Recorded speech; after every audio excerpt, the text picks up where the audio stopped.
José Cárdenas informa. Todas las noticias, todas las voces. Hoy es el jueves 20 de marzo. Hoy es el Día de la Felicidad. No lo decretó López Obrador. No. Calmado. Esto viene de la Organización de las Naciones Unidas y el secretario general Ban Ki-moon hace un llamado para que todos los países hagan el mejor esfuerzo, de modo que sus pobladores, sus ciudadanos, pues se acerquen a lo que cada cual conciba como la felicidad. Yo nomás se lo paso al costo, ya usted decide si sigue de malas o se pone de buenas. Le tenemos todas las noticias, desde luego todas las voces.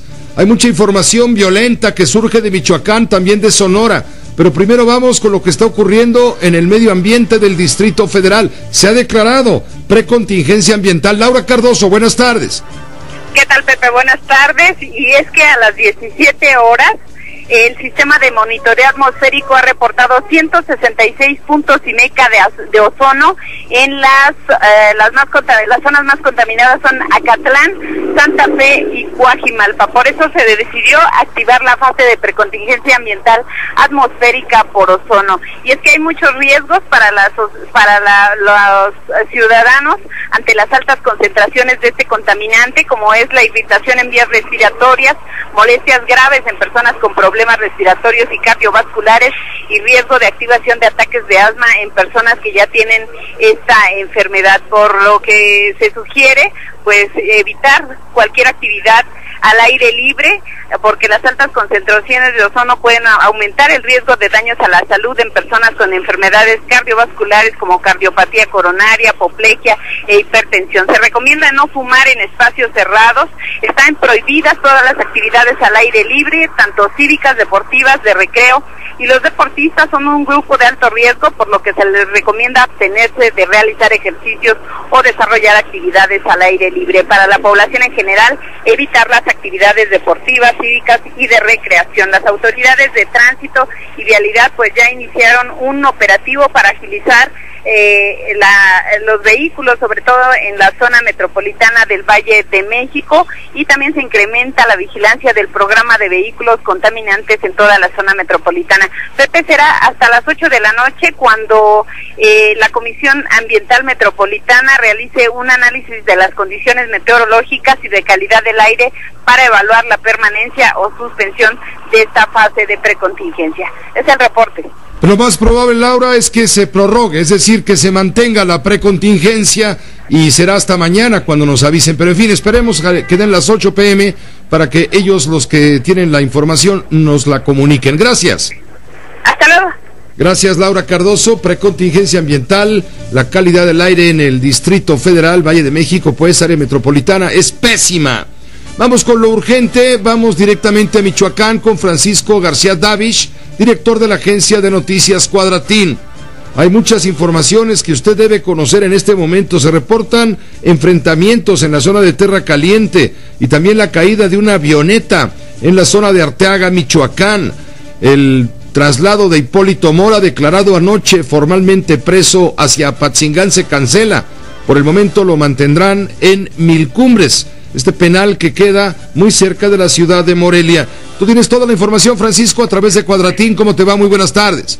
Muy buenas tardes, Pepe. Efectivamente, lo más reciente ha ocurrido alrededor de las 3 de la tarde en las inmediaciones de la presa de Infiernillo, luego de que el secretario de Seguridad Pública de la entidad, Carlos Hugo Castellanos, confirmó una versión que circuló en el sentido de que habría caído una aeronave sin que se especifique hasta este momento, Pepe, ni las características ni a quién pertenece este aparato automotor, que sin embargo vía redes sociales el secretario de Seguridad Pública, al igual que en una breve declaración, está confirmando que sí ocurrió, y él mismo pide tiempo para precisar de qué se trata esta aeronave que se vino a tierra, mientras que en el municipio de Arteaga se reporta un enfrentamiento entre miembros de la Secretaría de Marina y civiles, refriega en la cual se están reportando por lo menos 3 miembros de la Armada de México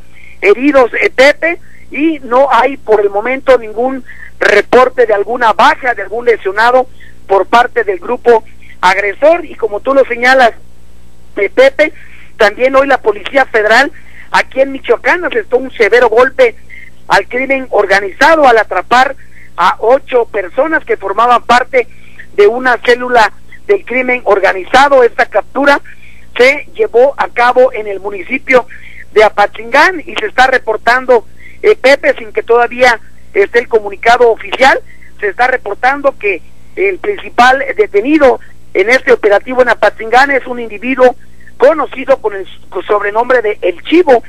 Este Chivo sería el presunto jefe de plaza de los Caballeros Templarios en el municipio de Uruapan, y con él otras 8 personas más fueron atrapados con una cantidad aún no determinada de droga, así como de armamento y de unidades automotoras diversas. Como lo adelantabas, también hoy el juez cuarto penal y las autoridades penitenciarias del estado dieron a conocer que acordaron que no sea trasladado a Apatzingán el señor Hipólito Mora, líder del grupo de autodefensa de la entidad, a quien ya anoche se le decretó el auto de formal prisión como presunto responsable de la comisión del delito de homicidio en grado de coparticipación.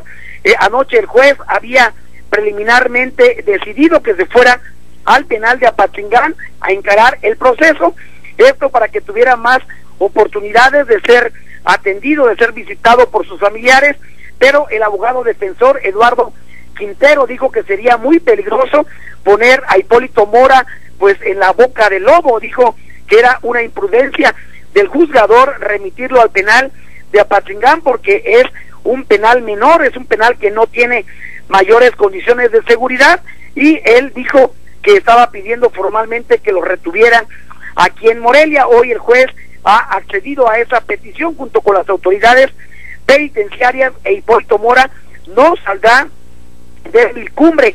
Quien puede salir en las últimas horas de la detención que tiene no en Milcumbres, porque se enfermó, como recordarás, es el extesorero de Lázaro Cárdenas Batel y exsecretario de Finanzas de Leonel Godoy Rangel, Humberto Suárez López, quien hasta hoy por la mañana pudo rendir su declaración preparatoria, y ya la propia Secretaría de Seguridad Pública estima que el delito de peculado y el delito de abuso de autoridad pueden alcanzar la libertad bajo fianza. Tendría que pagar alrededor de 50 millones de pesos Humberto Suárez para poder quedar en libertad. Finalmente, Pepe, esta misma tarde el Congreso Estatal ya hizo oficial que Guillermo Valencia deja de ser el alcalde de Tepalcatepec y en su lugar designa al primer regidor, también de extracción priista, el señor Sergio Romero, quien a partir de ya rindió protesta ante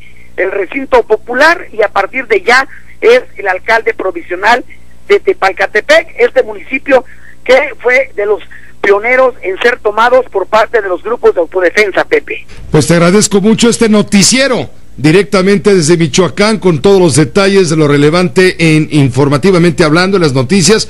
Nada más un hincapié en el tema de la avioneta que supuestamente, que cayó en la zona de Infiernillo. Supuestamente, ahí sí lo digo, se ha informado o se ha rumorado, y aquí no propalamos rumores, pero se ha insistido en que fue derribada a balazos. No hay mayor versión, Pepe. Nosotros conocimos de esta especie alrededor de las 4 de la tarde y cerca de las 17:50 horas aproximadamente el secretario de Seguridad Pública confirma que se vino a tierra una aeronave, no precisa si es avioneta, si es helicóptero, qué tipo de aparato es el que se precipitó a tierra, y pide un tiempo más para poder recabar la información. También resaltar, Pepe, que en estos momentos se encuentra en Morelia el secretario de Gobernación, Miguel Ángel Osorio Chong, quien primeramente conversó a puerta cerrada con los hombres de dinero de Michoacán, con el Consejo de Hombres de Negocios, y en estos momentos se encuentra en la ceremonia en la que está asumiendo la nueva dirigencia de la Coparmex. Ya ha dicho el secretario Osorio Chong que en Michoacán habrá cero tolerancia para la impunidad, que todo aquel que infrinja la ley, sea de la índole que sea su estatus, va a tener que enfrentar a la ley, y dice también que pronto va a anunciar el gobierno de la República una estrategia especial para el municipio de Morelia, para la capital de Michoacán, que en las semanas recientes, Pepe, mientras todos estamos pues clavados con el tema del crimen organizado en la Tierra Caliente, aquí en la ciudad capital han proliferado los robos, los asaltos a mano armada y en general diversos delitos del fuero común, Pepe. Te agradezco mucho esta información exhaustiva desde Michoacán a través de la agencia informativa Cuadratín, Francisco García Davich. Muy buenas tardes. Buenas tardes, Pepe. Seguiremos en contacto con Francisco y con Cuadratín para tener más detalles, mayor precisión sobre lo ocurrido con esta avioneta cuya caída se registró en la zona de Infiernillo, allá en el estado de Michoacán, donde también hubo violencia, un asunto grave, una balacera al parecer entre grupos antagónicos del crimen organizado. Es en el estado de Sonora. Hubo un tiroteo donde se habla de 7 muertos y 4 heridos. Arturo Salcido, corresponsal de Grupo Fórmula, ya en Sonora, tiene la información. Arturo, ¿cómo te va? Buenas tardes. Buenas tardes, Pepe, y buenas tardes a todo el auditorio. Sí, efectivamente, como mencionas, un pleito que pudo haber suscitado entre pues, grupos antagónicos, pero igual simplemente podría también traducirse en una traición, puesto que se habla que entre estas víctimas hay una persona que ha hablado que ellos venían de hacer una entrega de drogas en la línea fronteriza de los Estados Unidos. Este vehículo tipo pick-up fue encontrado a cerca de 1 kilómetro de la línea fronteriza, pues con varios impactos de bala, y las personas estas pues que perdieron la vida, no se encontraron armas de fuego alrededor de los cuerpos, ni tampoco en el vehículo, por lo tanto se presume que pues pudieron haber pues sido traicionadas estas personas. Pero bueno, son las investigaciones quienes podrían dar pues más detalles al respecto. Sí hubo bastantes cartuchos encontrados calibre 7.69 milímetros, y pues estos son percutidos por arma larga, ¿no? Entonces sí es pues bastante impactante la situación, y pues hasta ahorita se habla de que muchos de los que estaban ahí, una gran parte de ellos no estaban identificados, por lo tanto la Policía Estatal Investigadora va a tener que resolver esta situación sobre la identidad de las víctimas. Los detalles que se dan es únicamente eso, que está cerca de lo que es colindando ahí a los Estados Unidos, cerca de los municipios de Plutarco Elías Calles y Caborca, o también pues más conocido Sonoita, en dicho al Cerro del Águila, es donde se encontró este vehículo. Según lo que se ha narrado las víctimas, el suceso se dio el martes por la noche, y pues no fue hasta el miércoles alrededor de las 5:30 de la tarde cuando las autoridades encontraron el vehículo y a esta persona aún con vida que pudo narrar esos hechos, Pepe. Pues te agradezco, Arturo Salcido, la información que nos envías a través de Grupo Fórmula aquí a este programa, y estaremos en contacto si hay alguna novedad, por supuesto. Gracias, Pepe. Buenas tardes. Gracias, muy buenas tardes, Arturo Salcido, corresponsal de Grupo Fórmula Noticias. Bueno, esto es lo violento, lo urgente, lo de la contingencia ambiental, todo el noticiero desde Michoacán y lo que ha pasado en Sonora, que no deja de ser un asunto menor. Aquí en México hay también otras informaciones relevantes. Por lo pronto, los 3 integrantes del consorcio constructor de la línea 12, me refiero a los representantes de las empresas ICA, Alstom y la constructora de Grupo Carso, han dado la cara ante los medios de información para señalar que detrás del tema de la línea 12, del escándalo de la línea 12, hay un verdadero tema político.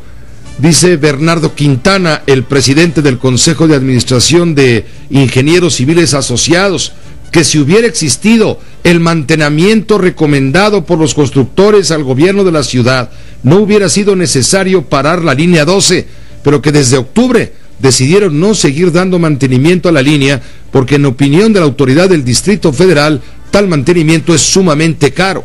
Dice ICA, si hay problemas en la línea, es problema de la autoridad que tomó esa decisión. Nosotros no estamos de acuerdo en que se cierre la línea porque no existe tal peligro. Esto lo dijo Bernardo Quintana. Lo afirmó también Cintia Angulo del grupo Alstom, igual que Antonio Gómez, el encargado de infraestructura y construcción de Grupo Carso. Hoy hablaron ante los medios de comunicación los representantes del consorcio constructor de la línea 12. Le tendremos detalles después de una breve pausa. Multilínea 5166-3403. Lada sin costo 01800 800 01 Las Voces. Antes de abordar el tema de la línea 12 del metro y la polémica escandalosa que hay en todo alrededor del asunto, y lo cual va a ser comentado por el maestro Leo Zuckerman a la hora de opinar, que será en cuestión de un par de minutos. Antes de ir con eso, déjeme hacer contacto con Javier Navarro. Se registró un enfrentamiento en el Zócalo de la Ciudad de México. Policías contra Panchos Villas. Javier, adelante, te escuchamos. ¿Cómo te va? Buenas tardes. Muy bien, Pepe, muchas gracias. Efectivamente, este enfrentamiento se tuvo durante esta tarde entre integrantes del Frente Popular Francisco Villa y elementos del Cuerpo de Granaderos aquí en el centro histórico de la Ciudad de México, después de que se trató de impedir la entrada de estos manifestantes a la Plaza de la Constitución. Esto, Pepe, ocurrió en el cruce de las calles de 20 de noviembre y Izazaga, donde la valla de Granaderos trataba de impedir el acceso a los manifestantes al Zócalo, y esto provocó el enfrentamiento a golpes y una gran cantidad de piedras, botellas y palos. También se llovieron sobre los uniformados. Esta riña se extendió a la calle, hasta la calle de Regina, y como resultado de los golpes, varias personas resultaron lesionadas por contusiones, y en tanto esta marcha logró atravesar la valla de policías y rodeada de granaderos llegó a la Plaza de la Constitución, en donde se manifiestan en este momento, Pepe, frente a las oficinas del gobierno capitalino. En este sitio también llegaron varias ambulancias del Escuadrón de Rescate y Urgencias Médicas y de la Cruz Roja Mexicana, las que atendieron a las personas lesionadas, entre ellas a 4 policías y varios de los manifestantes, y estas no requirieron su traslado a algún centro hospitalario. Pepe, el reporte que te tengo. Tuvieron que intervenir cerca de 400 elementos, dices tú, del Cuerpo de Granaderos para frenar a esta gente que estaba protestando sobre Avenida 20 de Noviembre a la altura de la calle de Uruguay, rumbo al Zócalo de la ciudad. ¿Finalmente sí los dejaron pasar o cómo es que se manifestaron? Sí, Pepe, la valla de Granaderos se encontraba en la esquina con Izazaga. Ahí fue el primer enfrentamiento, se originó la riña colectiva, esa se extendió hacia la calle de Regina y posteriormente hacia el Zócalo de la Ciudad de México. Ellos finalmente lograron atravesarla y continuaron su marcha para llegar hasta la Plaza de la Constitución, Pepe. Son aproximadamente 500 personas, estos integrantes del Frente Popular Francisco Villa, y efectivamente aproximadamente el mismo número de granaderos trataban de impedirles el paso, lo que finalmente no consiguieron, Pepe. ¿El motivo de la protesta lo tienes a mano? Son personas del Frente Popular Francisco Villa. Ellos quieren apoyos del gobierno capitalino para diversas programas de vivienda que tienen en los municipios, principalmente conurbados del Estado de México y la delegación Iztapalapa y Tláhuac, y es por esto que piden el apoyo para programas de vivienda en esta zona del oriente del Distrito Federal, Pepe. Muchas gracias, Javier, muy buenas tardes. Gracias, buenas tardes. También agradezco mucho a Ramón Aguirre, el director del Sistema de Aguas del Distrito Federal, estar nuevamente en comunicación con usted y con nosotros. Ya lo hicimos el lunes cuando nos anunciaba los trabajos de reestructuración en lo que encontraron como un socavón cerca de la central de autobuses en Observatorio. Están trabajando sobre ello, obviamente con molestias para la circulación, pero el asunto era grave y había que resolverlo, y en eso van trabajando. Ahora nos dirá Ramón cómo van esos trabajos, pero le estamos llamando también con urgencia por este anuncio que se ha hecho de cerrarle la llave al agua del DF con motivo de la Semana Santa. Ramón, te saludamos y te agradecemos de antemano. ¿Qué tal, Pepe? Me da gusto saludarte, tío territorio. Muy buenas tardes. Al contrario, muchas gracias. ¿Por qué va a dejar de surtirse el agua en zonas, sobre todo el oriente de la ciudad? Pues, Pepe, lo que pasa es que es el mantenimiento normal del sistema Cutzamala, que cada año se da, y en esta ocasión, pues también tiene que ver con los trabajos preparativos para la tercera línea que se está construyendo. El problema aquí es de que al parecer algunas de estas actividades entre el mantenimiento y las acciones para la tercera línea se pueden llevar más de 72 horas de suspensión en el suministro al 100%. Normalmente el Cutzamala se paraba máximo 48 horas, casi siempre nada más 24, y entonces bueno, más o menos la podíamos librar. Pero lo que estamos platicando con Comisión Nacional del Agua, y que de hecho fue algo que informé hoy en la mañana en una reunión de trabajo que tuvimos con los diputados, es de que tenemos el acuerdo con la Comisión Nacional del Agua de sentarnos y hacer compatible el hecho de que el sistema Cutzamala requiere mantenimiento y que pues, ni modo que no se le haga, porque entonces sale peor el asunto, pero con tratar de minimizar los efectos negativos que hay en la ciudad cuando ese acueducto entra en esos procesos de mantenimiento. Esto va a operar durante los días de asueto con motivo de la Semana Mayor, es decir, a partir del mes de abril. Sí, estaríamos hablando básicamente de Semana Santa, que tiene una lógica el hacer los trabajos en esos días, que es que, bueno, buena parte de la ciudad sale, baja mucho la demanda de agua en la ciudad, pero por otro lado, un tema que hay que poner sobre la mesa es de que la zona que se afecta más es la zona de Iztapalapa, y ahí es cuando pues Iztapalapa tiene el proceso de la crucifixión y toda la pasión que hacen ahí en Iztapalapa, que les jala no solo que haya menos gente, sino que al contrario, se les llegan más de un millón de visitantes. Estamos hablando del oriente de la Ciudad de México prácticamente, la zona de Iztapalapa sobre todo. Sí, exacto. Que es ¿Pero va a afectar al resto de la capital también? Sí, afecta a todo. ¿A todos? Sí, todo. Yo he comentado de que si bien el sistema Cutzamala no le da agua solo el sistema a la mitad de la ciudad, la mitad de la ciudad sí depende como complemento del sistema Cutzamala, de tal forma que entre los pozos y el sistema Cutzamala se da el abastecimiento.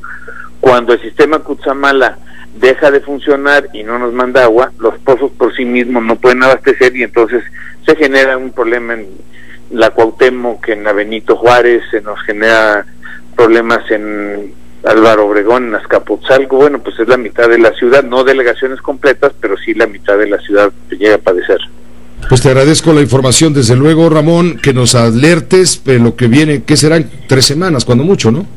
Pues sí, ya es Semana Santa, es en el mes de abril cuando está programado esto, creo que anda del 14 al 17, ya falta poco, pero bueno, vamos a sentarnos con Comisión Nacional del Agua a ver cómo conciliamos una necesidad del sistema con un problema que se genera en la ciudad, cómo hacemos para minimizarlo.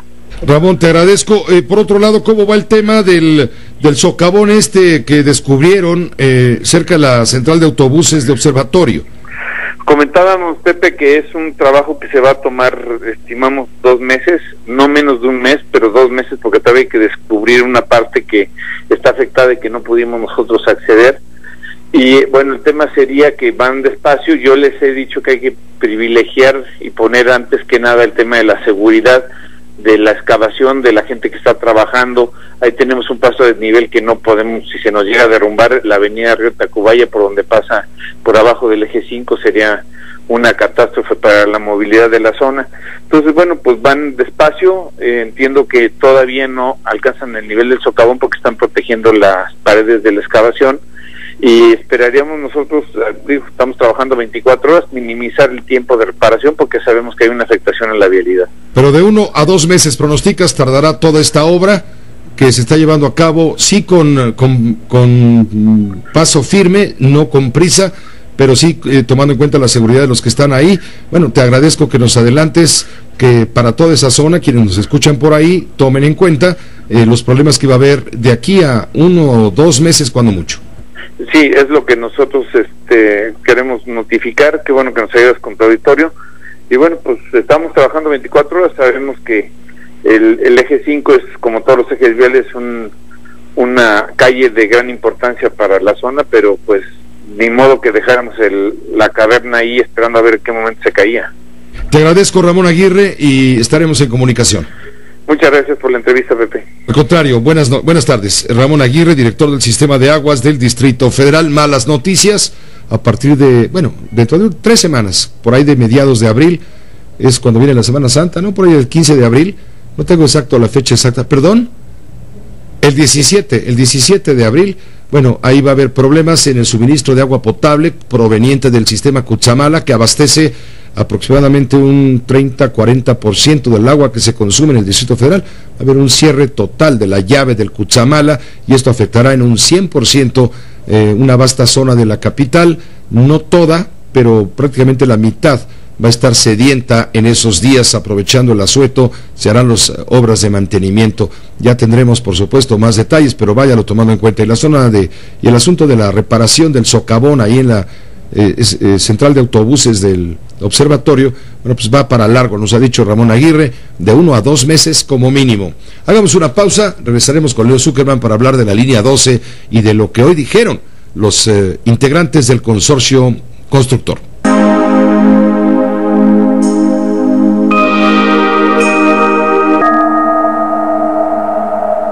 Las las noticias, todas las voces.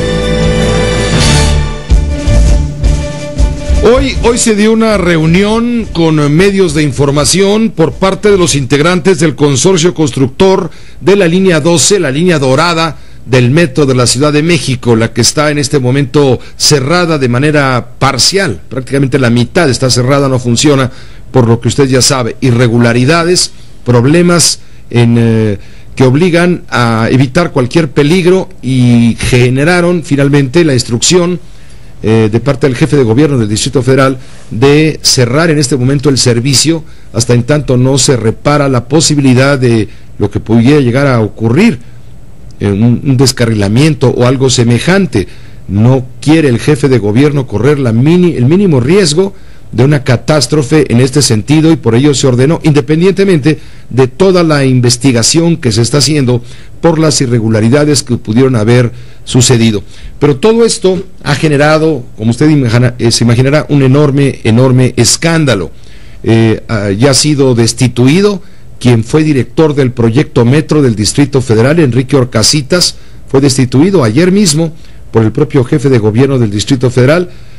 Explicaba el jefe de gobierno, pues para que quede en libertad de poder tener acceso y ser requerido por las instancias que procedan, para que explique con todo detalle por qué se tomaron ciertas decisiones que han sido puestas en duda, sobre todo aquella que tiene que ver con la incompatibilidad de los trenes rentados a través de la empresa española CAF, unos trenes que fueron más anchos, más pesados respecto a las especificaciones que soporta la vía que ahora está siendo cuestionada y que sufrió un enorme desgaste, le llaman desgaste ondulatorio, un desgaste excesivo que efectivamente estaba poniendo en peligro la viabilidad de ese tramo de la vía que corresponde a la parte le llaman viaducto, o sea, la parte elevada de la línea 12. Hay una serie de circunstancias técnicas que no estamos para explicar aquí con tanto detalle, pero en esa parte las vías han sufrido un desgaste excesivo, un desgaste mayor a 5 milímetros, es lo que explica el jefe de gobierno, y ante la posibilidad y el testimonio brindado por un experto procedente del Metro de Bruselas, en el sentido de que podría caber la posibilidad de un descarrilamiento, es que se toma la decisión de cerrar. Bueno, esto ha golpeado, le digo, a todos, ya no digamos a la memoria de Marcelo Ebrard, al propio Orcasitas, al señor Bojorquez, director anterior del Metro, a Joel Ortega, no solamente a los funcionarios, sino ha golpeado también a las empresas del consorcio constructor. Estamos hablando de 3 empresas muy importantes: la ICA, Ingenieros Civiles Asociados, el grupo de infraestructura y construcción de Carso, y también la empresa Alstom, que era la responsable del sistema nervioso, del sistema eléctrico que mueve, electromagnético, como se diga, en toda la zona, en toda su extensión, a esta obra. Alguien me escribía el otro día para decirme, no, el problema de la línea 12 no es un problema de ingeniería, porque habíamos dicho había fallado la ingeniería. No, lo que nos dicen es lo que falló es que hubo demasiada construcción, muy buena construcción, pero pésima ingeniería, porque se tomaron decisiones que no correspondían a la realidad. Bueno, el caso es que han sido golpeadas estas empresas, tanto que sus acciones, por ejemplo las de ICA, pues han caído en el mercado de valores como consecuencia de esta golpiza mediática que se ha generado en torno a la línea 12. Hoy salió el presidente del grupo ICA, el presidente del consejo de ICA, Bernardo Quintana, y declaró ante los medios de información que si hubiera existido el mantenimiento recomendado por el consorcio constructor, no hubiera sido necesario parar la línea 12, contrario a lo que argumentan las autoridades a través de Miguel Ángel Mancera, señalando que el mínimo riesgo los llevó a tomar la decisión de cerrar hasta en tanto no se rectifican las vías, se repara el daño y se evita, por supuesto, el peligro. Dijo el Bernardo Quintana, que estaba presente con los representantes de las otras 2 empresas. Estaba Cintia Angulo de Alstom, le digo, la que genera el sistema nervioso del sistema, y Antonio Gómez de Infraestructura y Construcción de Carso. Dieron su versión de los hechos ocurridos en la línea 12, y según los ejecutivos hay un trasfondo político en la decisión de parar el metro, que no tiene que ver con cuestiones de seguridad como en algún momento se argumentó. Haciendo frente común, las tres empresas, ICA, Alstom y Carso, afirman que la obra en sí está totalmente documentada y bien terminada. Los problemas se han suscitado desde octubre del año pasado, cuando ya no quedó ninguna empresa formalmente contratada por el gobierno del Distrito Federal para el mantenimiento de la misma. Al respecto, se había advertido por parte de Joel Ortega que no iba a seguir este contrato porque lo consideraban sumamente oneroso, y en lo que decidían las autoridades qué hacer, dejaron de dar el mantenimiento mínimo 4 meses, y esto generó un deterioro aún mayor de las vías, lo que trae por consecuencia el peligro. Decisión que, según el jefe de gobierno del DF, obliga a cerrar el metro. Según los constructores, es una decisión exagerada que está fundamentada sobre todo en temas políticos. Dijeron también los empresarios que el consorcio había avisado oportunamente a la nueva administración del gobierno del Distrito Federal que la decisión de usar los carros que compró la empresa española CAF con ruedas de fierro iba a generar un mayor control y por ende más caro sistema de mantenimiento del que la famosa línea 12 estaba demandando.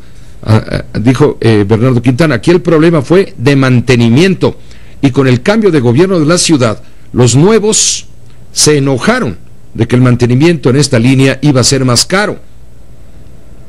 Quintana dice, ICA garantiza que el contrato está cumplido a cabalidad y tiene todos los documentos para demostrarlo. La operación y la decisión del modelo de tren es ajena a ICA, es lo que dijo Bernardo Quintana. Si nosotros hicimos una vía de acuerdo con especificaciones técnicas que nos demandó el proyecto ejecutivo, que nos mandó la instancia Proyecto Metro, la de Enrique Orcasitas, bueno, fue pues cumplida cabalmente. Si ellos le pusieron unos trenes que no son los adecuados, eso ya es bronca de ellos, no de nosotros. Dice, teníamos el compromiso de mantenimiento por 1 año, y en ese tiempo hubo 4 meses que no nos dieron los libramientos, es decir, los permisos de acceso a las vías, y a veces solo nos dejaban hacerlo 1 hora. Dice Quintana, quien prácticamente pues habló a nombre de los demás. Según los representantes del consorcio, justamente estas 3 empresas tienen documentado con el gobierno del DF desde el final de obras la falta de acceso a los mantenimientos necesarios acerca de los trenes que finalmente decidió comprar la empresa CAF, que a su vez los renta en un contrato que no tiene escapes ni salidas y que obliga a las autoridades del gobierno de la Ciudad de México a pagar de aquí a 19 años 1,000 millones de pesos al año. Es decir, al costo de la línea del metro, agréguele usted el costo del arrendamiento. Si la línea 12 costó originalmente 26,000 millones de pesos, 26,000 millones de pesos, porque además se fue más cara de lo presupuestado. Eran 14,000, ¿no? Sí, eran 17,000 o por ahí, y se fueron arriba un 40%. Bueno, además de eso hay que sumar lo que cuesta la renta de los trenes. 1,000 millones de pesos cada año a través de la empresa CAF, que fue la que trajo finalmente los trenes. No sé si son los trenes chinos o son trenes de dónde, pero vienen con rodaje férreo, como habían recomendado justamente los chinos, para lo cual fue hasta China, no 1 ni 2, sino 3 veces el propio Marcelo Ebrard. Leo, ¿cómo estás? Bien, Pepe, buenas noches. Interesante el tema, ¿no? Pues suena más bien a que esos trenes son un cuento chino, ¿no? Pues estás viendo que los chinos recomiendan como sistema más eficaz, económico, etcétera, el uso del rodaje férreo. Sí, no, bueno, es un escándalo, Pepe. ¿Qué te puedo decir? Hace un par de semanas estábamos hablando de oceanografía, del el problema de la presunta corrupción ahí, vinculada con una empresa del Estado como es Petróleos Mexicanos. Hoy, 2 semanas después, el nuevo escándalo tiene que ver con la línea 12 del metro. Las dimensiones económicas del escándalo de la línea 12 sí. Son 7 veces mayores que el escándalo de oceanografía. No, bueno, es porque que oceanografía estás hablando de un escándalo de 7,000 millones de pesos. A ver, fue la obra... Hasta ahora, ¿no? No, bueno, y fue la obra más importante del sexenio pasado, hay que decirlo. Sí. Una obra en la que pues le puso mucho... La obra insignia de Ebrard, ¿no? Junto con el segundo piso. Y el túnel del Visor Oriente. Exactamente, esas fueron las 3, pero sobre todo la línea 12 del metro, porque tiene muchos más beneficiarios y ahora perjudicados. Hay que pues decirlo. En este caso 435,000, no, bueno, ciérralo en 400,000, ¿no? Es una barbaridad. Ahora, Pepe, yo creo que tenemos muchas declaraciones en esta cuestión de la línea 12 muchas declaraciones, muchas de ellas contradictorias, desde luego, pero en realidad tenemos muy poca evidencia todavía de qué es lo que pasó. Déjame tratar de resumir qué es lo que sabemos y qué es lo que no sabemos. ¿Qué sabemos? Número uno, como tú ya dijiste, que esa línea 12 del metro costó más, y mucho más. Y aquí no estamos hablando de una obrita, sino de una obrota. Entonces el hecho de que cueste más la obrota, pues le cuesta más al contribuyente. Una obra en donde el gobierno de la ciudad invirtió una fuerte cantidad de esos 24,000, quítale 8,000, sí, son 16,000 millones de pesos. Bueno, y los otros 8,000 millones los puso el gobierno federal. Y mucho de ese dinero es de deuda, o sea, todavía se debe. Hay que decir que durante el sexenio de Ebrard creció la deuda de la capital, ¿no? Dentro de ese costo hay todavía 4,000 millones de pesos que no se han pagado. Sí, también. A los constructores. Pero ese es otro pleito, ¿no? Bueno, y de hecho tú mencionabas la acción de la ICA, que por cierto ayer ya tuvo una recuperación leve todavía, pero sí la han golpeado. Tiene que ver con esto y con que, bueno, se destapó que también resulta que todavía no le pagan ni siquiera algo que le debían. Entonces, ¿qué sabemos? Uno, que costó más. Dos, que... Dice sí. Bernardo Quintana, no quiero culpar a nadie, pero la golpiza mediática que hemos recibido las empresas del consorcio ha sido muy fuerte, estoy leyendo textual, sí, y ha afectado hasta el valor de nuestras acciones. Claro, desde luego, bueno, han perdido cientos de millones de dólares de capitalización de mercado. Esto le pega a las empresas en su capacidad de financiarse, en su flujo de efectivo. Bueno, desde luego los accionistas de ICA han de estar furiosos con la administración de ICA por la pérdida de valor de sus títulos, desde luego. Entonces, regreso, ¿qué sabemos? Uno, que costó más. Dos, que no quedó bien.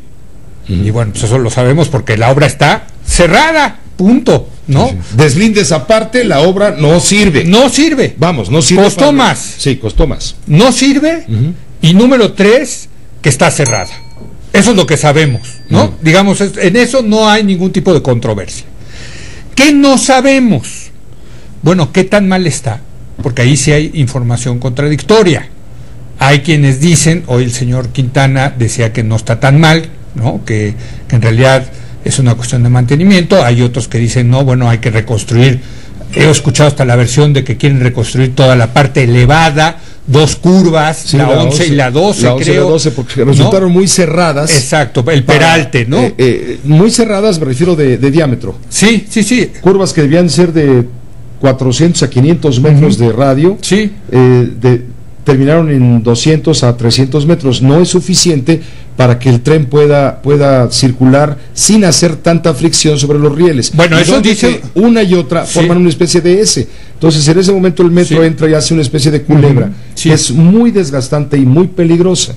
Esa es una versión. Hay otra versión que dice, no, tampoco es para tanto. Si le das el mantenimiento cada tanto a los rieles, no hay que, pero su mantenimiento caro, no hay que volver a hacer la obra. Entonces, esa es una de las cuestiones que todavía no sabemos. Pero ¿qué tan mal está? Dice ICA, el gobierno de la ciudad desde octubre no quiso renovar el contrato de mantenimiento, claro, porque les pareció muy caro. Así es, y ahora dicen, bueno, pero en realidad como no hubo mantenimiento, pues ahora llegamos a esa situación. Cada quien defiende lo suyo. Pues sí. El gobierno la economía, pues sí, y los constructores su prestigio. Y su economía también, su economía, ¿no? También. Porque va en mucho su prestigio la economía. Pero es un deslinde, que va y para allá, un deslinde de a metro, ¿no? Pero mientras tanto, tú, yo, la gente que nos está no escuchando, tenemos metro. No sabemos qué tan mal está esa construcción de la línea 12 del metro.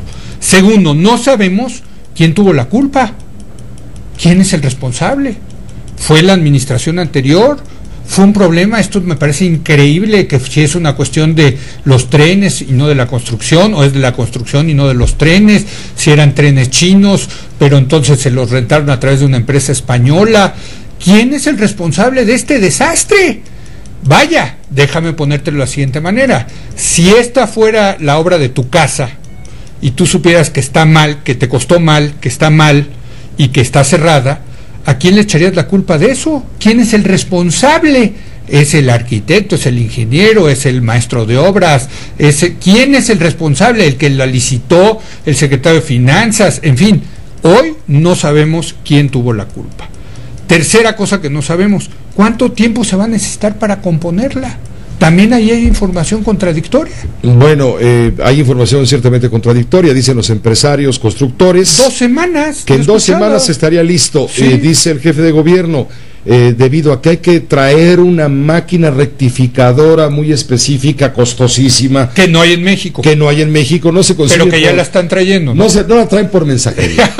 Si no llega por Federal Express. Probablemente esté, exactamente, probablemente esté en Europa, Sí. o a lo mejor alguna ya está en Panamá, Sí. pero se necesita traer.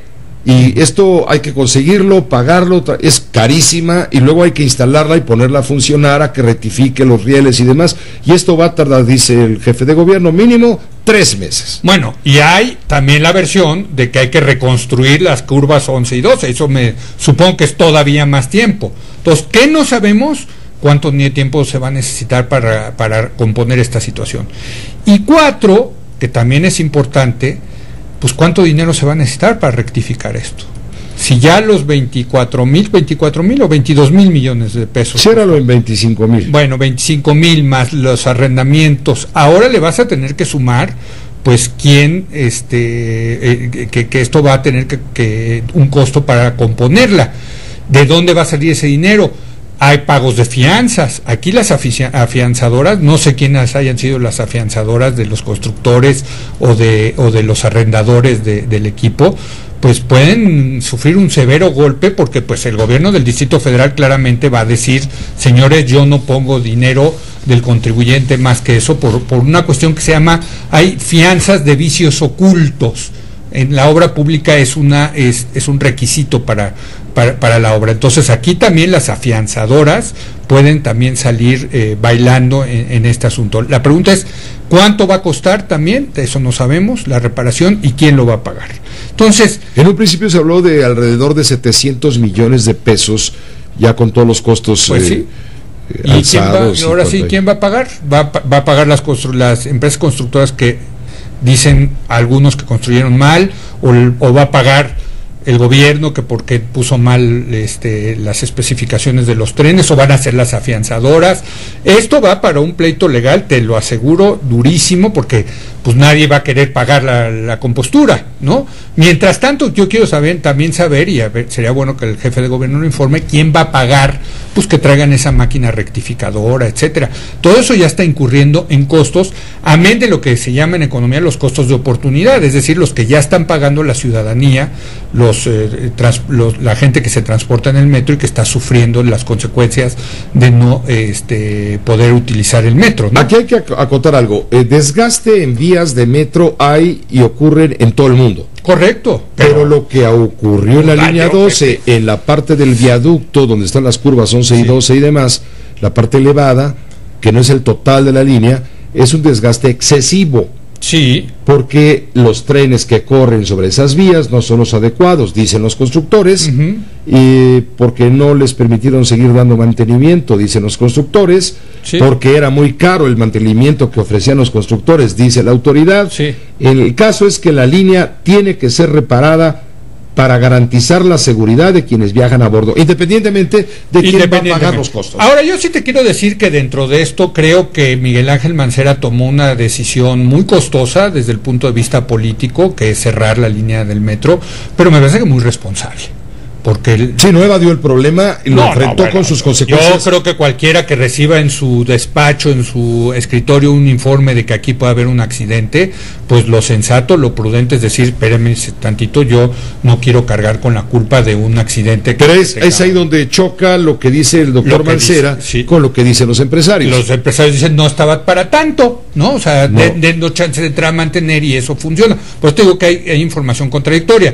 Pero mientras haya información contradictoria, yo creo que el jefe de gobierno sí tiene que ser responsable y poner las vidas de las personas por delante y tomar una decisión muy difícil, ¿no? Un poco me recuerda, son esas decisiones terribles como la de la influenza. ¿Te acuerdas que también en su momento cómo criticaron a Marcelo Ebrard y al presidente Calderón por cerrar prácticamente la ciudad durante una semana? Sí, porque no había recursos para aislar al virus, entonces se decidió aislar a la población. Frente a la incertidumbre, pero la idea de que esto puede ser muy peligroso, pues el gobernante tiene que ser responsable y poner la vida por delante.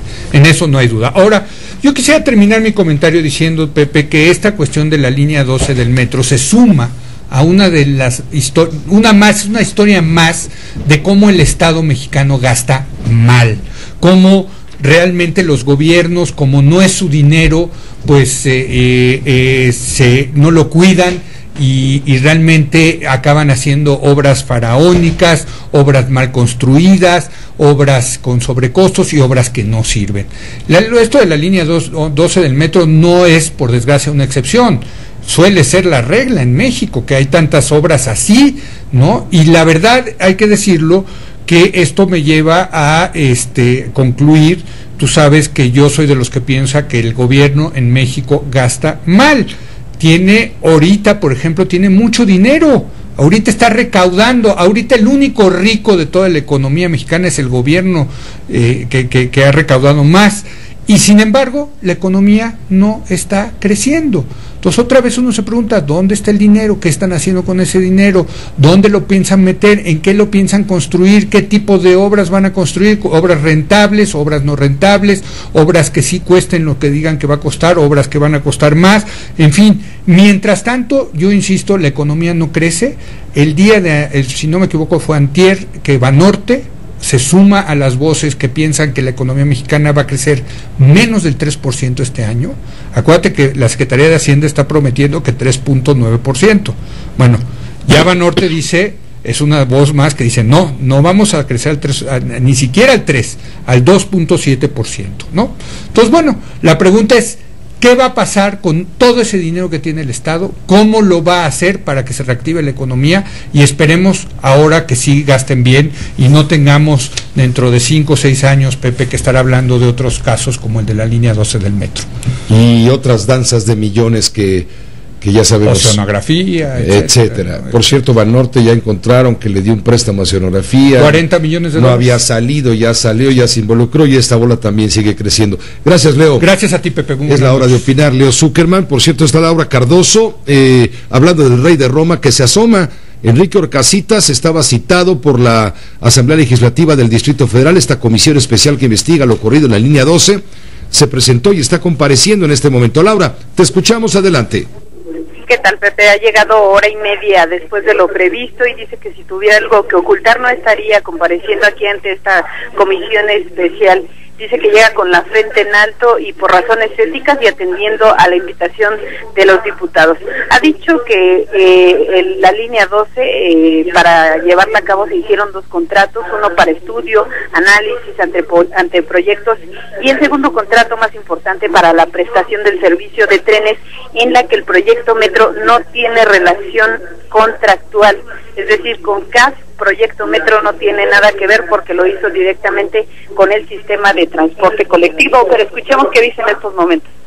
El 30 de octubre de 2012, por los directores generales del proyecto Metro del Distrito Federal y del sistema de transporte colectivo, en unión de otros funcionarios de cada uno de los dichos organismos, se estableció, entre otras cosas, que primero, durante el plazo de 1 año, contado a partir de esta fecha, el sistema de transporte colectivo Metro desempeñaría por cuenta y orden del proyecto Metro del Distrito Federal todas las actividades del control y verificación del cumplimiento de las obligaciones del consorcio contratista relativas a la prestación del servicio de mantenimiento preventivo y correctivo de los equipos y sistemas electromecánicos correspondientes a la línea 12 Tláhuac-Mixcoac del sistema de transporte colectivo, derivadas del contrato citado en el considerando 4 de ese instrumento, dentro de los que se encuentran comprendidos los sistemas de vías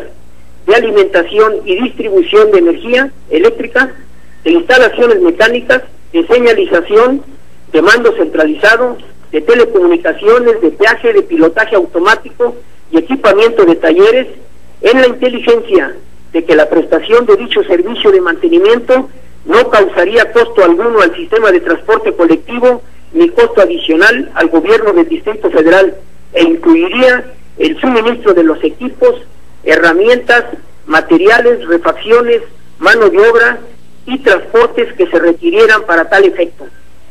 El proyecto Metro del Distrito Federal no tiene facultades para realizar trabajos de supervisión en líneas de metro en operación. mediante minuta levantada el 8 de julio del 2013 por personal directivo tanto del proyecto Metro del Distrito Federal como del sistema de transporte colectivo, relativo a la conversión de preliminar en definitiva en cuanto a la entrega que el 30 de octubre del 2012 hizo el proyecto Metro del Distrito Federal en su carácter de administrador del citado contrato al sistema de transporte colectivo, en su carácter de organismo operador respecto de la expresada línea 12 Tláhuac-Mixcoac para su inmediata puesta en servicio. Estamos escuchando se hizo constar Enrique Orcasitas, hasta ayer director del proyecto Metro del DF, compareciendo ante la Comisión Especial de la Asamblea Legislativa del Distrito Federal, la cual lo citó para explicar su participación en todo este desbarajuste de la línea 12 del Metro. Estamos escuchando a Enrique Orcasitas en una especie de declaración ministerial, prácticamente redactada a todas luces por un abogado, en donde el de la voz que dice llamarse como queda sentado, así diría un acta del Ministerio Público, pues está defendiéndose de cualquier insinuación o planteamiento que se está haciendo. Obviamente esto no es un tema, todavía no es un tema judicial, la Asamblea no tiene esas facultades, pero sí tienen las facultades sociales y políticas para llamar a los funcionarios para que expliquen su participación.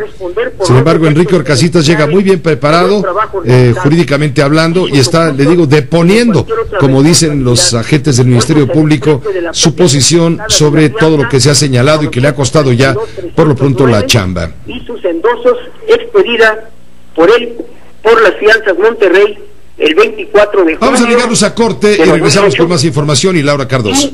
En el 4... de la fuerza, que es una facultad exclusiva del Estado, con su ratificación este día, Pepe, en comisiones por unanimidad, como lo comentábamos, toca precisamente y será el próximo martes cuando rinda protesta ante el Pleno del Senado de la República como el nuevo comisionado nacional de seguridad, Pepe. Te agradezco la información. Entonces, el martes, ya en el Pleno del Senado, será ratificado para entrar inmediatamente en funciones el nuevo comisionado nacional de seguridad, quien vino a sustituir a Manuel Mondragón y Calvo. Así es, Pepe, como tú lo señalas, será el próximo martes, y es que hoy bien hubiera podido rendir protesta ante el Pleno de la Cámara Alta, sin embargo, por cuestiones de tiempo, no dio tiempo, Pepe, valga la pena señalarlo, y será hasta el próximo martes cuando haya rinda protesta ante el Pleno del Senado de la República como nuevo comisionado nacional de seguridad. Te agradezco la información, Israel, estaremos en contacto. Continuamos pendientes, Pepe. Continuamos pendientes. Tampoco dio tiempo para que llegara la propuesta presidencial en cuanto a las leyes secundarias en materia de telecomunicaciones y radiodifusión, que debieron haber comenzado a ser discutidas de acuerdo a la agenda que traía el Senado el día de mañana. No llegaron y será quizá hasta la semana entrante cuando comience este debate en torno a los medios de comunicación, bueno, especialmente la televisión y la telefonía en materia de telecomunicaciones, de acuerdo con el Instituto Federal de Telecomunicaciones y todo lo que usted ya sabe al respecto, de lo cual informaremos oportunamente. Pero vamos primero con Maru Rojas. Hoy se dio una reunión del presidente de la República con el secretario de Seguridad Interior del gobierno de los Estados Unidos, quien llegó ayer, se reunió con empresarios, estuvo también con el Procurador General de la República, Jesús Murillo Caram, por la noche también con el secretario de Gobernación, Miguel Ángel Osorio Chong, y hoy se encontró con el presidente de la República. Se habló nuevamente de la mejor relación entre México y Estados Unidos en materia de seguridad. Maru, ¿cómo te va? Muy buenas noches. El presidente de México manifestó que la discusión sobre migración en Estados Unidos es una gran oportunidad para el futuro de América en su conjunto. Vamos a interrumpir la comunicación, Maru, porque hay una mala conexión telefónica. Vamos a tratar de mejorarla, porque sí es importante que nos expliques cómo es que se da esta reunión, sobre qué términos, en qué plan están tanto Washington como Ciudad de México a nivel de los ejecutivos para tratar este tema espinoso que es la relación en términos de seguridad entre México y los Estados Unidos. Antes Jenny Valencia nos va a informar que ambas naciones han llegado a un acuerdo de colaboración para combatir el lavado de dinero. Jenny Valencia, buenas tardes. Hola, ¿qué tal, Pepe? Muy buenas tardes. Comentarte que esta mañana el secretario de Hacienda, Luis Videgaray, y el secretario de Seguridad Nacional de los Estados Unidos, Jane Johnson, firmaron la Declaración de Principios y Plan Estratégico Aduanero Bilateral, el cual tiene como finalidad hacer que el comercio entre ambos países sea más ágil, más competitivo y absolutamente legal. En este evento también el secretario de Hacienda, Luis Videgaray, manifestó, Pepe, que Estados Unidos y México están trabajando en materia de lavado de dinero y financiamiento a la actividad criminal. Destacó que en el caso específico del Chapo Guzmán son investigaciones que están en marcha, por lo que no es conveniente en este momento revelar mayor información. Aquí sus palabras. Estamos trabajando en cooperación con los Estados Unidos en diversos casos específicos en materia de lavado de dinero y financiamiento a la actividad criminal. Son investigaciones que están en marcha y por lo tanto no estamos en condiciones y sería conveniente para propósito de las mismas que demos a conocer información específica en este momento, pero puedo confirmar primero que estamos trabajando en ello y segundo que lo estamos haciendo en una estrecha colaboración con el gobierno de los Estados Unidos, tanto con el Departamento del Tesoro como con la Secretaría de Seguridad Nacional, las distintas agencias que dependen de ellos. Estamos convencidos que un elemento fundamental para el combate exitoso al crimen organizado debe de ser el ataque a los delitos de carácter financiero asociados a esta actividad. Y por este motivo, Pepe, es que están trabajando en ello de manera coordinada y de forma estrecha ambos gobiernos, el de Estados Unidos y el mexicano. Aquí mismo el secretario de Seguridad Nacional de los Estados Unidos, Jane Johnson, se congratuló por la aprehensión del narcotraficante Joaquín El Chapo Guzmán y también expresó textual, Pepe, que tiene fe en el sistema penal mexicano y también en la aplicación de la justicia. Es el reporte sobre esta información. Muchas gracias, Jenny Valencia. Estaremos en contacto. Muy buenas tardes. Ya recuperamos a Maru Rojas. ¿Ya la recuperamos? Adelante, Maru, estamos al aire, te escuchamos nuevamente. Ojalá me escuche el auditorio, Pepe, para informarte que el presidente de México manifestó que la discusión actual sobre migración en Estados Unidos es una gran oportunidad para el futuro de América del Norte en su conjunto. Resaltó que el interés del gobierno en este proceso responde a su compromiso con incrementar las oportunidades y bienestar de sus ciudadanos. Hoy sostuvo esta reunión con el secretario de Seguridad Interna de Estados Unidos, Jane Johnson. Ambos reafirmaron el compromiso de mantener la cooperación en diversos temas de la amplia agenda bilateral. Ahí el presidente y el secretario coincidieron en que los esfuerzos conjuntos en la frontera deben partir de una visión integral y de largo plazo que promueva el desarrollo de las comunidades y la competitividad de América del Norte. Destacaron también la importancia del diálogo, de la coordinación operativa, para atender temas complejos sobre la base de la responsabilidad compartida y la confianza mutua. El presidente de México reiteró que la discusión actual sobre migración en Estados Unidos es una gran oportunidad para el futuro de América del Norte en su conjunto. El interés del gobierno de México en este proceso responde a su compromiso con incrementar las oportunidades y el bienestar de sus ciudadanos, tanto en el interior como en el exterior. Y por último, Pepe, en esta reunión se revisó lo acordado en la Cumbre de Líderes de América del Norte celebrada en Toluca en febrero pasado, y ahí coincidieron que van a generar cerca del 30% del Producto Interno Bruto Mundial, ya que cuentan con notables ventajas logísticas de estas tres naciones, México, Estados Unidos y Canadá, así como comunicaciones, con un capital humano de 450 millones de personas. Y cabe destacar que en este encuentro participaron además los secretarios de Relaciones Exteriores, José Antonio Meade, de Hacienda, Luis Videgaray, el jefe de la Oficina de la Presidencia, Aurelio Nuño, el director general del CISEN, Eugenio Imaz, y el subsecretario de Relaciones Exteriores para América del Norte, Sergio Alcocer. El secretario de Seguridad Interna de Estados Unidos de América estuvo acompañado por el embajador de esta nación en México, Anthony Wayne. Mi reporte, Pepe. Muchas gracias, Maru Rojas, que te vaya muy bien, muy buenas noches. Buenas noches. Es lo que ha sucedido en este encuentro donde Estados Unidos y México reafirman su compromiso de cooperación en materia de inmigración y, bueno, las mejores relaciones posibles en materia de seguridad, por supuesto. Está llegando aquí un comunicado del sistema de transporte colectivo Metro. Estoy leyéndolo apenas por encima, donde se califica de irresponsables las declaraciones de Bernardo Quintana, presidente del Consejo de Administración de la empresa ICA, parte del consorcio constructor de la línea 12. Dice el Metro, son declaraciones irresponsables. Le tengo detalles después de una pausa.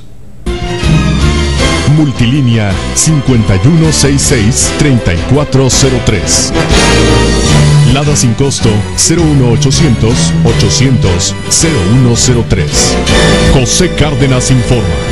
Te invitamos a festejar con nosotros los 15 años de Cumbre Tajín y a vivir de cerca la revelación de lo posible. Experimenta las ceremonias, conciertos, rituales, talleres y más de 5,000 actividades dentro de nuestro patrimonio cultural. Ven del 20 al 24 de marzo y comparte la magia, el arte y la convivencia cultural que solo Cumbre Tajín te puede dar. Grupo Fórmula, por el planeta. La hora del planeta. La mayor acción global contra el cambio climático. Apaga tus luces este 29 de marzo, en punto de las 8:30 de la noche, hora del centro. Millones de personas en el mundo apagan sus luces para mostrar su compromiso con el planeta. Hagamos este esfuerzo juntos. El cambio climático no se detiene. Nosotros tampoco nos detendremos. Los deportes también hacen la noticia. Por eso, la fórmula es Deportes, con Raúl Orbañanos. El programa de análisis, debates, entrevistas y comentarios con la mejor información deportiva nacional e internacional. Siempre en el lugar de los hechos deportivos para llevarle los acontecimientos de último momento. La fórmula es Deportes, con Raúl Orbañanos. Porque los deportes generan noticias todos los días. Lunes a viernes, 17 horas centro. En Telefórmula. Hagamos a las 3 un corte informativo. Lo más importante hasta este momento en México y el mundo. La economía y las redes sociales, sin descuidar el lado amable de lo útil y lo cotidiano. Enrique Campos Suárez en Fórmula. Lunes a viernes, 3 de la tarde. Telefórmula.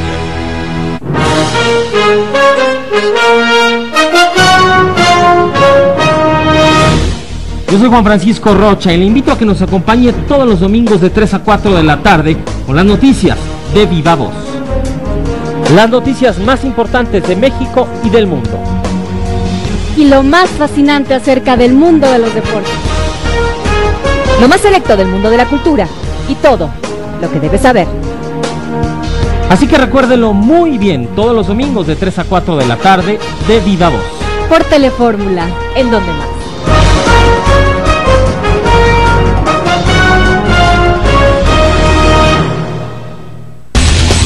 Los deportes también hacen la noticia. Por eso, la fórmula es Deportes, con Raúl Orbañanos. El programa de análisis, debates, entrevistas y comentarios con la mejor información deportiva nacional e internacional. Siempre en el lugar de los hechos deportivos para llevarle los acontecimientos de último momento. La fórmula es Deportes, con Raúl Orbañanos. Porque los deportes generan noticias todos los días. Lunes a viernes, 17 horas centro. En Telefórmula.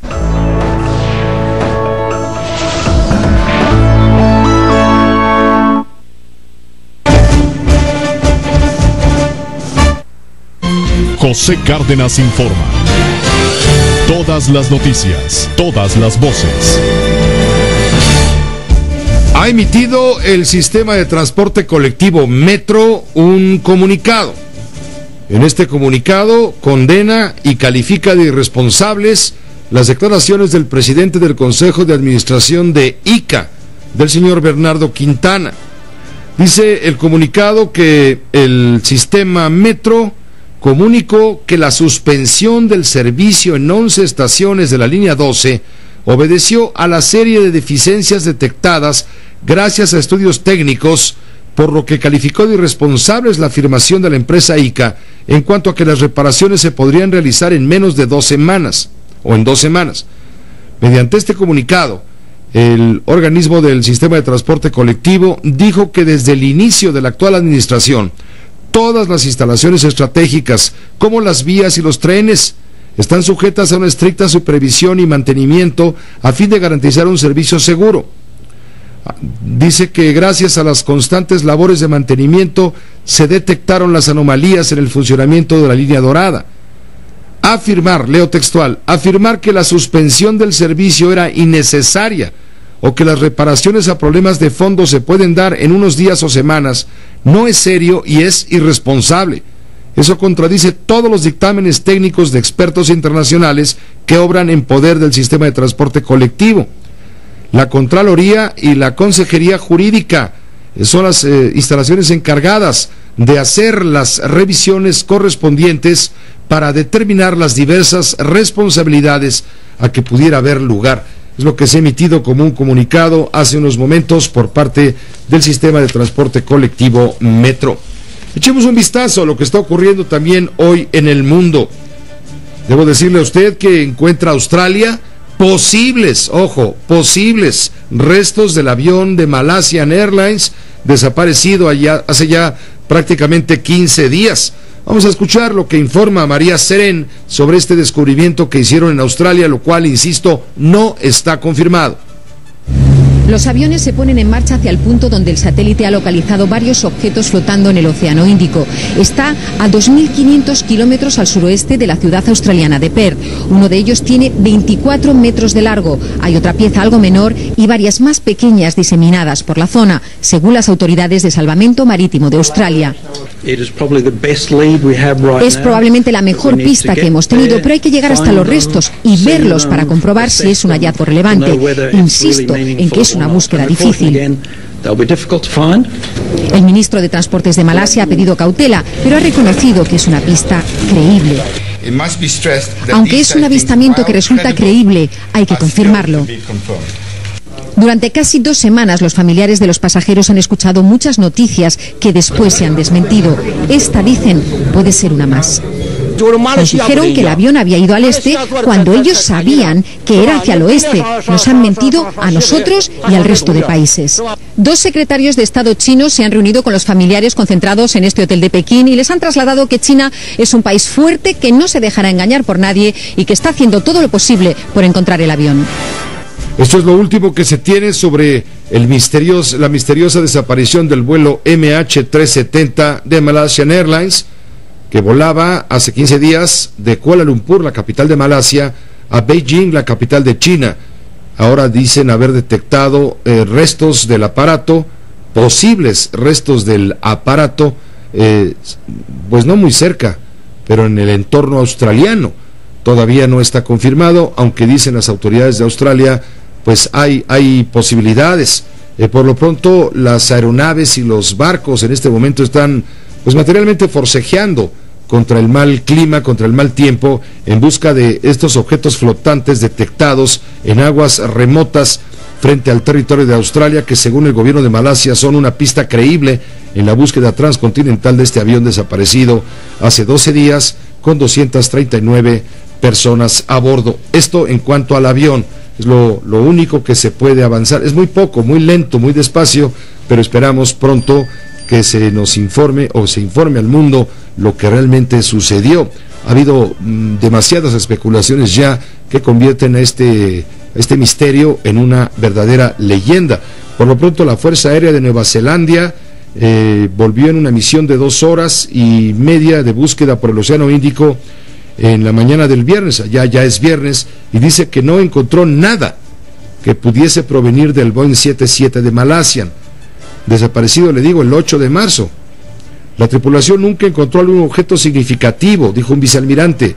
La visibilidad no era muy buena.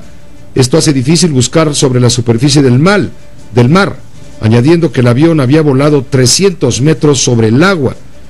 Los objetos de gran tamaño que según funcionarios australianos fueron vistos por satélite hace 4 días en uno de los lugares más remotos del mundo son la pista más prometedora en medio de la amplia búsqueda que se lleva a cabo para encontrar al avión 777 de Malasia desaparecido, le digo, desde el 8 de marzo pasado. Además de esto, Ucrania es la noticia que despierta la mayor atención política a estas alturas. Por lo pronto, Estados Unidos anuncia más sanciones en contra del gobierno de Rusia. La información la tiene Yoconda Tapia. El presidente Barack Obama anunció nuevas sanciones contra Rusia por la anexión de la península ucraniana de Crimea. Hablando desde el Jardín de las Rosas de la Casa Blanca, Obama dijo que impondrá sanciones a más individuos involucrados en la ocupación rusa de la península del Mar Negro. We are not going to be getting into a military Basado, dijo, en la orden ejecutiva que firmé en respuesta a la intervención inicial de Rusia en Ucrania, impondremos sanciones a más funcionarios de alto rango del gobierno ruso. Adicionalmente, sancionaremos a otros individuos con sustanciales recursos o influencias que dieron apoyo material al liderazgo ruso, así como a un banco que brinda apoyo material a estos individuos, recalcó. El presidente también dijo que está considerando expandir más las sanciones para aplicarlas a sectores de la economía rusa, además de a individuos específicos. Ante esta reacción de Washington, Moscú responde que no hay marcha atrás en la anexión de Crimea al gobierno que encabeza Vladimir Putin. Euronews tiene el reporte. Sergei Lavrov asegura que Moscú no cambiará su decisión de incorporar Crimea a la Federación Rusa y califica de ilegítimas las sanciones contra su país. Las anexiones de Crimea y Sebastopol quedarán formalizadas jurídicamente esta semana tras la ratificación por parte de la Duma y su esperada aprobación este viernes en la Cámara Alta. Las sanciones unilaterales nunca han hecho ningún bien, ha dicho Lavrov. Son ilegítimas. El Consejo de Seguridad de la ONU es el único órgano que puede adoptar decisiones sobre este tipo de medidas en un Estado extranjero. En una conversación telefónica con su homólogo estadounidense, Lavrov ha señalado que las incorporaciones de la península de Crimea y la ciudad de Sebastopol a la Federación Rusa es la voluntad de la mayoría de los crimeos y debe ser respetada. Ucrania y la comunidad internacional denuncian la anexión por parte de Moscú de territorio de un Estado soberano y tachan de ilegal el referéndum llevado a cabo en Crimea y su autoproclamación de independencia. A todo esto agregue usted el hecho de que un buque de guerra ucraniano fue atacado en Sebastopol. Esto es en el territorio de Crimea. La TV española tiene los detalles. Las fuerzas rusas y prorrusas atacan con granadas un buque de guerra ucraniano en el puerto de Sebastopol, según ha informado el ministro ucraniano de Defensa. Este incidente se produce al día siguiente de que las fuerzas prorrusas tomaran el control de 2 bases navales ucranianas en Crimea, entre ellas el cuartel general de la Marina en Sebastopol. Coincide además con el anuncio de Rusia de que va a incrementar su presencia militar en Crimea para que esta península sea una digna representante de la Federación Rusa, ha dicho, y esté protegida de toda agresión. En cuanto a los soldados ucranianos que aún permanecen en las bases militares de Crimea, el ministro de Exteriores ruso ha señalado que son libres de elegir en qué ejército quieren servir, si desean abandonar el territorio o quedarse en Crimea y servir en la flota rusa del Mar Negro. Entre tanto, Ban Ki-moon, el secretario general de la Organización de las Naciones Unidas, se reunió en Moscú con el primer ministro ruso Vladimir Putin. Las crecientes tensiones entre Ucrania y Rusia suponen un grave riesgo no solo para ambos países, sino para la región y el mundo, dijo hoy el secretario general de la ONU. En declaraciones a la prensa en Moscú al término de una reunión con el presidente ruso, Vladimir Putin, Ban Ki-moon manifestó gran preocupación por la reciente toma de las bases militares ucranianas por las fuerzas rusas. Ban advirtió que en momentos como este en la historia, un pequeño incidente puede llevar a que una situación escale fuera del control de nadie. El portavoz de la ONU, Stefan Dujarric, informó desde Moscú que Ban destacó la importancia de un diálogo honesto y constructivo entre los gobiernos ucraniano y ruso. El mensaje del secretario general fue que las partes precisan encontrar una solución diplomática y necesitan disminuir las tensiones, así como evitar cualquier acción provocadora. El mensaje fue muy bien recibido por sus interlocutores de hoy, aseveró el vocero. Ban le planteó a Putin que entiende su inquietud por la situación de la minoría rusa en Ucrania y agregó que la mejor forma de abordar esa preocupación legítima es desplegando una misión de monitores internacionales de derechos humanos para observar la situación en el terreno. Añadió que algunos de esos expertos han empezado a llegar al este y sureste ucranianos. Ban continuará su viaje a Ucrania, donde se reunirá mañana con el presidente interino Oleksandr Turchinov y otras altas autoridades como parte de sus esfuerzos por ayudar a restaurar las buenas relaciones entre Moscú y Kiev. Bueno, y a todo esto que ocurre en la búsqueda del avión, Malasio, lo que está ocurriendo en torno al tema punzante de Crimea, Ucrania, Moscú, etcétera, agregue usted la promoción de actos de ataques en contra de Occidente, en contra de Nueva York por parte de Al Qaeda. Celia Mendoza tiene esta nota, escúchela por favor, vale la pena.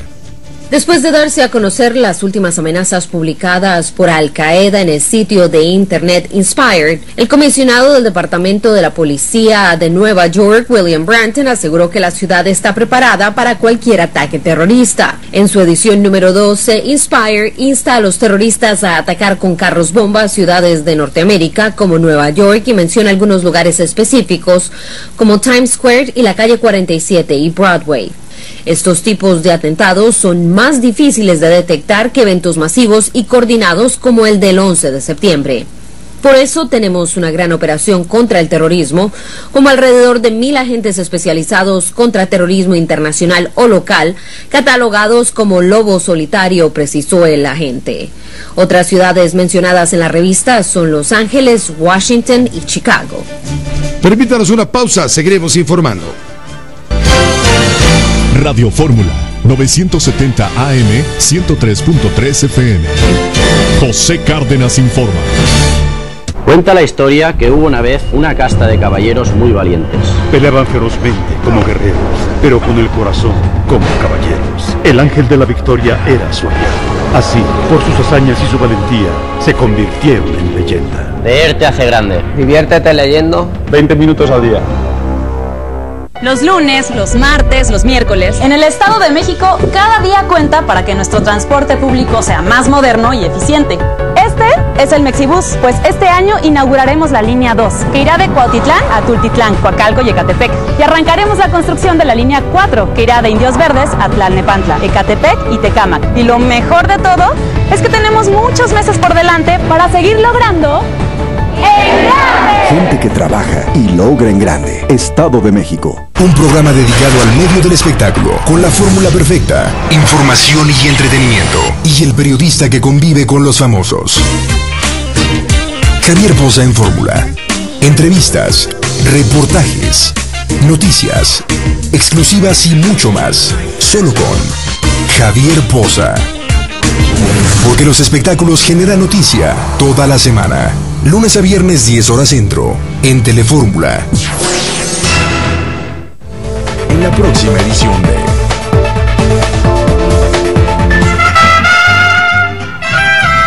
Telefórmula apoya la música mexicana con México Canta. Julia Palma y Raúl Mondragón te invitan a disfrutar de nuestras tradiciones.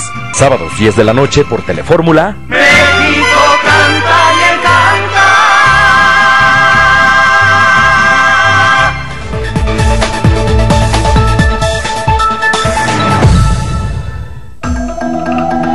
Piano de Cola, el programa que usted espera cada domingo a las 10 de la noche, pero ahora muy variado. Tenemos gospel, tenemos rock, tenemos blues, son, timba, todo aquí en Telefórmula. Piano de Cola, para que disfrute los domingos, llega a tu casa, relájate y goza.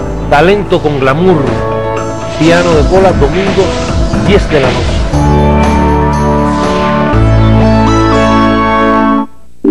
Contacta a Mari Carmen Cortés, @MC Mari Carmen. Telefórmula, tu contacto con las grandes personalidades. La fórmula más efectiva para estar bien actualizado está en Telefórmula. Telefórmula. Información. Espectáculo. Entretenimiento. Todo lo que quieres saber. Noticias. Deportes. Economía. Está en Telefórmula. Periodismo. Objetividad. Opinión. En Telefórmula, la dosis perfecta de fútbol, música, cultura, de tu país y el mundo por Telefórmula. Ya lo sabes, la fórmula para estar bien informado la encuentras aquí, en Telefórmula. Telefórmula.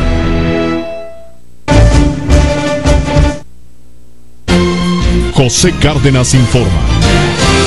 Todas las noticias, todas las voces. Agradezco al doctor Luis Carlos Ugalde, su agenda, él comparte su agenda de análisis político, informativo aquí con usted y con nosotros. Él es el director general de la empresa Integralia.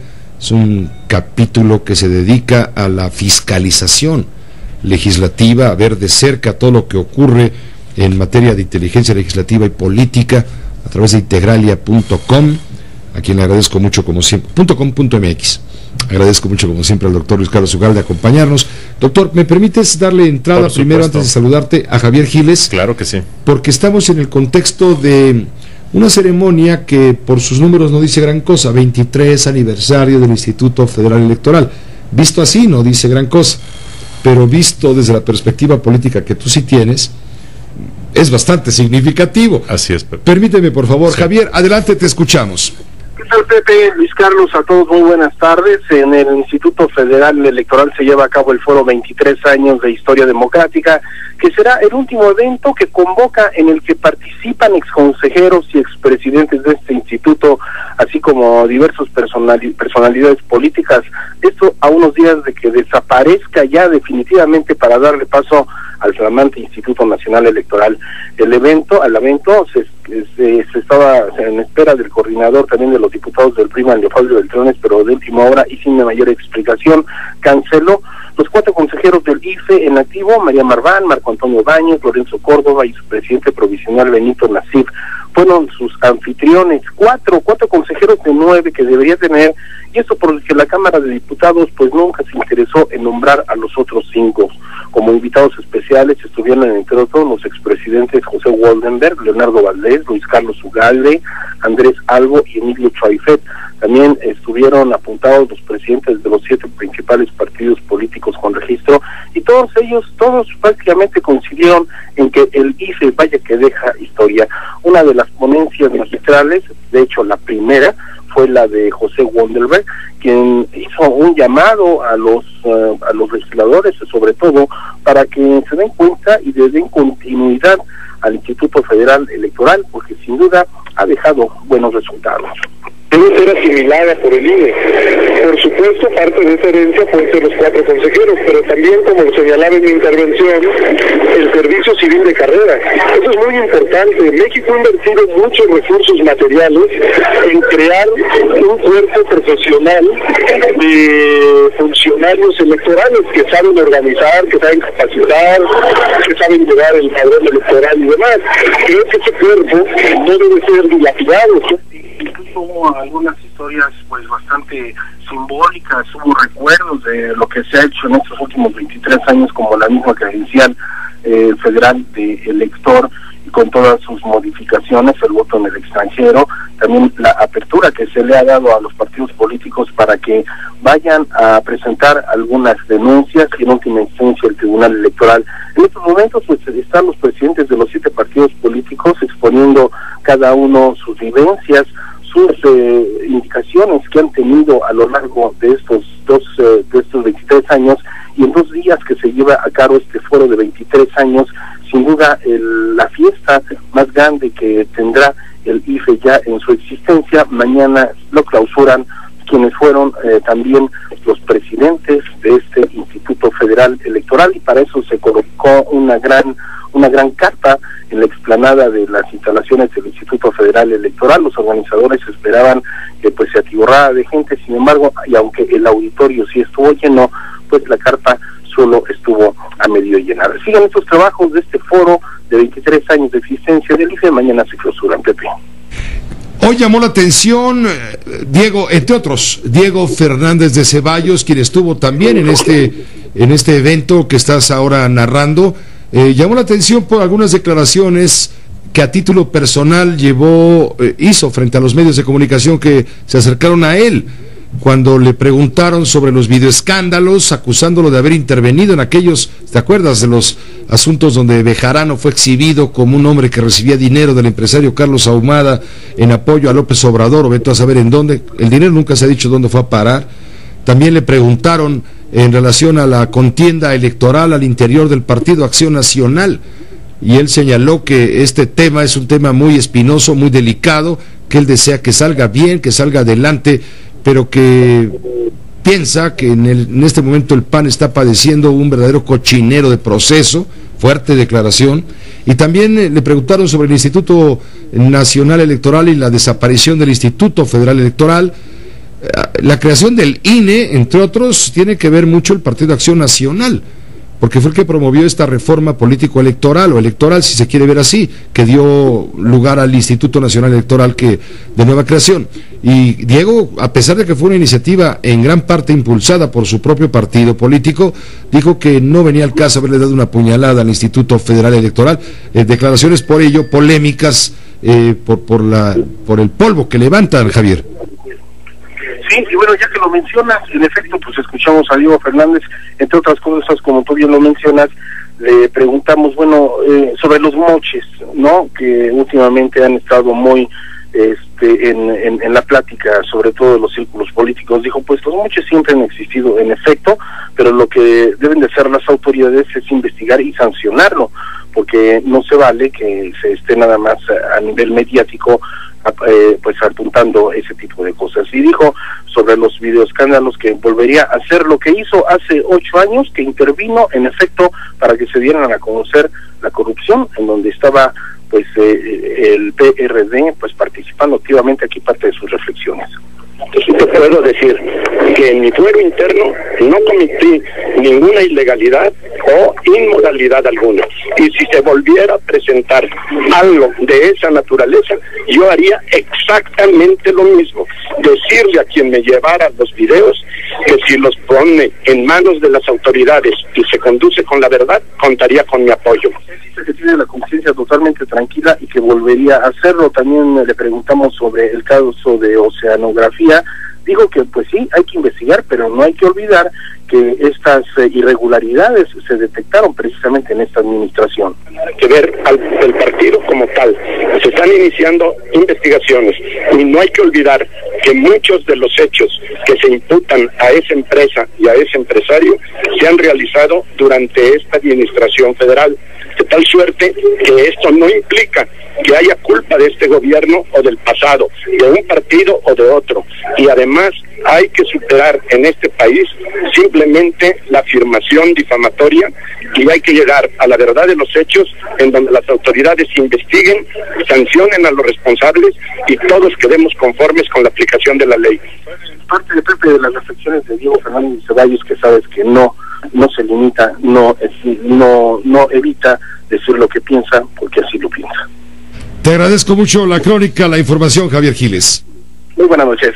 Gracias, muy buenas noches. En un momento iremos con el doctor Luis Carlos Ugalde, ya está aquí en cabina, con su agenda, para platicar con usted, informar a usted todo lo que pasa en el entorno de esta ceremonia del gran adiós al Instituto Federal Electoral. Ese es el verdadero significado de este evento. Hagamos una pausa.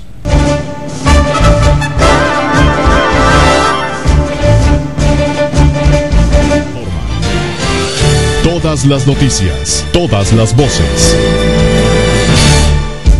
Vamos con la agenda del doctor Luis Carlos Ugalde. Doctor, ¿cómo estás? Bien, Pepe, buenas noches. En la ceremonia pendiente de la ceremonia del adiós del IFE. Sí, se está llevando hoy y mañana una ceremonia de adiós al Instituto Federal Electoral, que en las próximas semanas se convertirá en INE. En realidad, Pepe, va a seguir siendo el IFE, en el sentido de que la gente seguirá siendo la gente que ha laborado ahí de manera muy profesional. Que tiene toda la experiencia, por 23 años, que tiene la experiencia. La estructura regional del IFE se mantiene ahora como INE.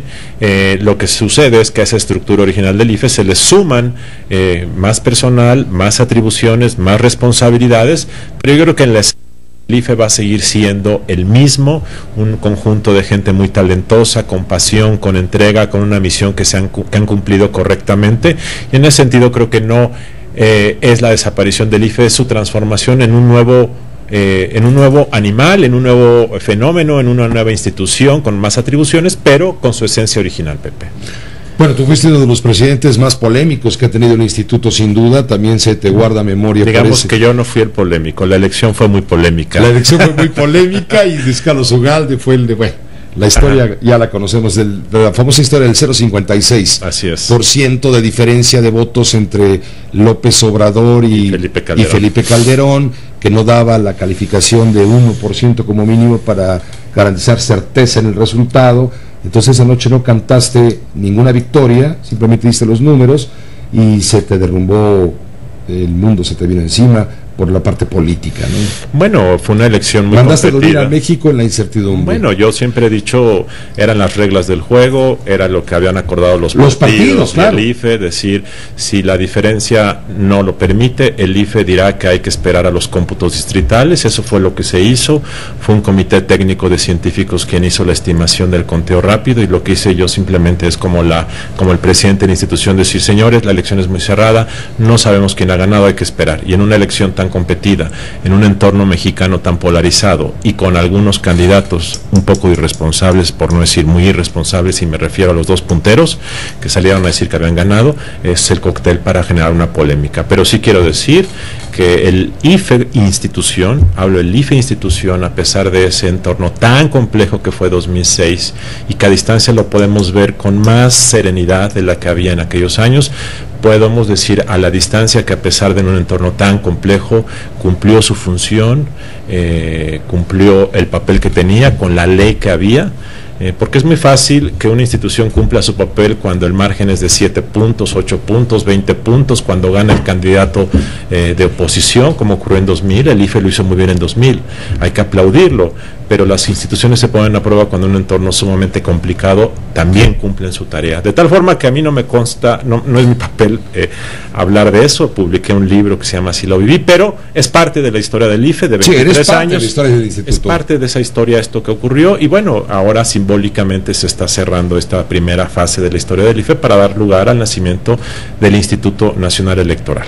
A raíz del anuncio de creación, del decreto de creación del Instituto Nacional Electoral, resultado de la reforma electoral, política que hubo a finales del año pasado, bueno, a raíz de esto se crea este nuevo instituto.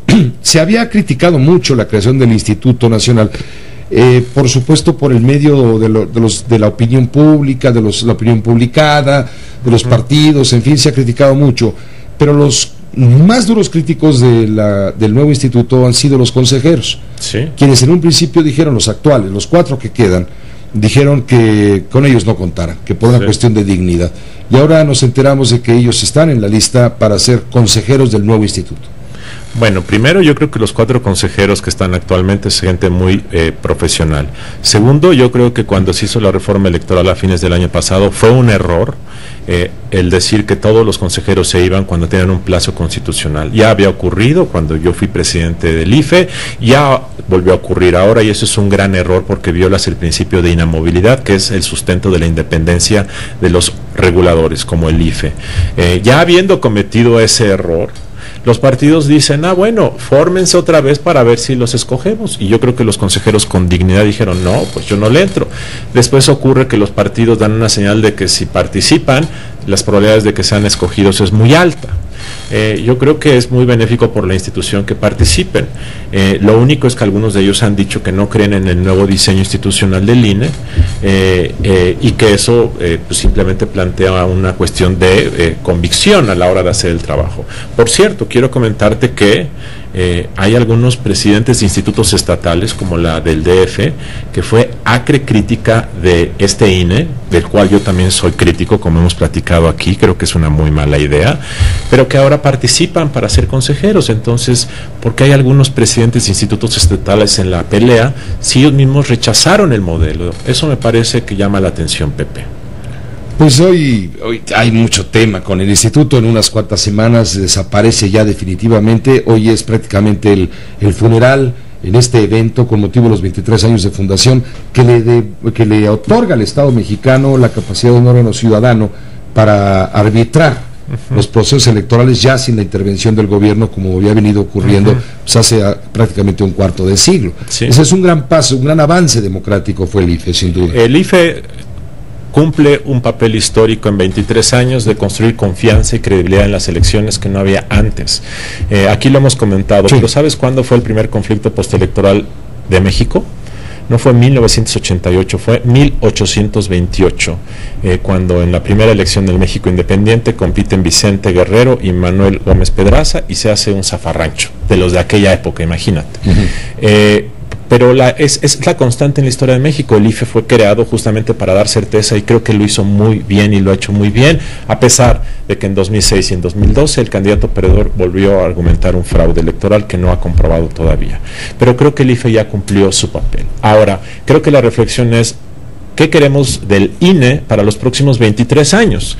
Y yo te voy a decir lo que yo creo que debiera ser el INE en los próximos 23 años. Transformarse de una institución omnipresente, como lo es el IFE hoy, muy visible mediáticamente, que genera mucha atención y a veces mucho conflicto, a ser una institución discreta, invisible, en un sistema que se autorregule. Es decir, que los partidos aprendan a cumplir las reglas, que sean buenas reglas, pocas reglas, buena regulación, y que la buena regulación dé lugar a que se autorregule. Es decir, que no tenga que estar papá INE o papá Tribunal Electoral vigilando que los partidos cumplan o no cumplan las reglas, que es lo que pasa un poco hoy. Ojalá en 23 años, como muchos países del mundo, tengamos una autoridad electoral en un segundo plano, porque las reglas del juego son buenas y porque la autoridad interviene por excepción, no de manera cotidiana como es hoy. Nuestro IFE es muy bueno, pero es muy grandote y muy visible por la desconfianza. Luis Carlos Ugalde, te agradezco mucho. Y te quería hacer un último comentario positivo, porque dime. Yo creo que el proceso de elección de los nuevos consejeros del INE va bien. Así como cuestiono la idea del INE, creo que el proceso de selección es un paso adelante. Creo que el comité de preselección, conformado por 7 académicos, analistas, no partidistas, está haciendo un trabajo que siempre será sujeto a pelón. Pero finalmente los partidos van a decidir. Pero que haya un filtro inicial, Pepe, con una lista publicada en donde se hacen quintetas y en la mano de los partidos, es un paso adelante. Y creo que eso es algo que hay que reconocer. Seguimos platicando la semana que viene con tu agenda. Pepe. Gracias. La agenda del doctor Luis Carlos Ugalde, director de integralia.com.mx. Vamos a una pausa, regresamos con más. Les queremos presentar una gran opción, tanto para chicos como para grandes puedan estar entretenidos cuando quieran en casa, pero además es una excelente herramienta para maestros y bueno, para ejecutivos para hacer presentaciones. ¿No es así, mi querida Josefina? Así es, Alan, les presento la nueva estrella de los mini proyectores portátiles, StarView Mini. Es ideal para un buen momento en casa. Pesa menos de medio kilo, así que lo puedo traer en mi bolsa, inclusive hasta entra en la palma de mi mano. Puedo ver todo tipo de formatos de películas, fotos y presentaciones, y es el único con el que puedo proyectar desde una tarjeta SD o un USB. Puedo verlo donde sea, lo puedo conectar a mi laptop o a mi celular sin necesidad de adaptadores o convertidores. Lo pueden usar los niños desde el DVD para ver películas o lo pueden conectar a su consola de videojuegos. Se van a divertir como si estuvieran en una pantalla gigante. No importa si eres mamá, papá, grande, chico o incluso abuelito, StarView Mini es ideal para todos. Josefina, haznos la oferta más barata del mercado. Así es, si llaman en este momento y son de las primeras 50 personas en marcar, les haré un 50% de descuento sobre el ya bajísimo precio de StarView Mini. Josefina, el 50% es muy bueno, pero no estoy de acuerdo, queremos más. Ordenando con cualquier tarjeta de crédito, le haré un descuento adicional de 500 pesos. Es momento que proyecte su vida de la manera más vanguardista y lo comparta con todos los integrantes de su familia. ¿Qué espera? Tome el teléfono y llame ya. Chiapas nos une su grandeza. ¿Hace cuánto que no te sumerges en una aventura? ¿Hace cuánto que no vienes a Chiapas? Ven, visita y siente la pasión por Chiapas.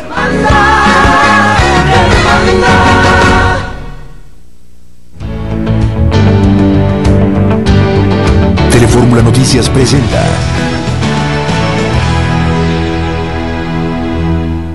Oye, pero y el hecho de que el 40% aproximadamente sean eventuales o temporales, disminuye, imagino que todos son del sector agrícola, no sé si todos, ¿sí influye mucho en las cifras globales? Pues mira, la verdad es que la mezcla entre plazas permanentes, plazas temporales, más o menos se han mantenido constantes en los últimos años. La mayor parte sí hubo un incremento mayor de plazas temporales, una recuperación importante de plazas temporales, pero esto tiende a irse normalizando.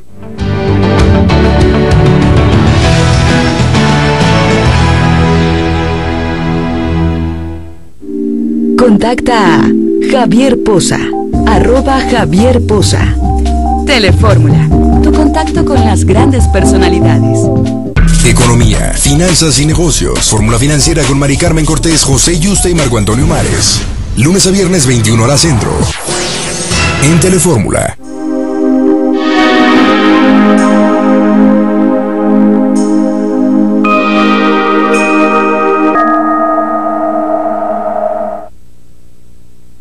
Gracias. Hasta mañana, 6 de la tarde, con toda la información. Quédese con la Fórmula Financiera en radio y en televisión con Ricardo Rocha. Hasta mañana.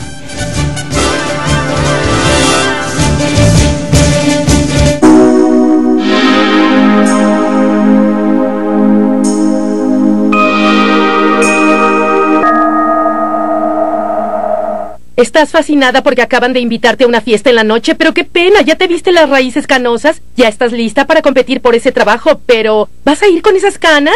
Ahora ya puedes cubrirlas instantáneamente con Gray Away, el sensacional toquecito en spray que cubre temporalmente las canas desde la raíz en segundos. Solo rocía el color donde aparecieron las raíces canosas y dale a tu cabello un retoque temporal instantáneo entre una y otra aplicación de tinte. Gray Away no es un tinte y no se caerá ni se desvanecerá. Se ve y se siente 100% natural. Las raíces blancas crecen demasiado rápido, pero Gray Away las retoca instantáneamente para que no tengas que pintarte el pelo tan seguido. No tengo ni el tiempo ni el dinero para estar tiñéndome las raíces.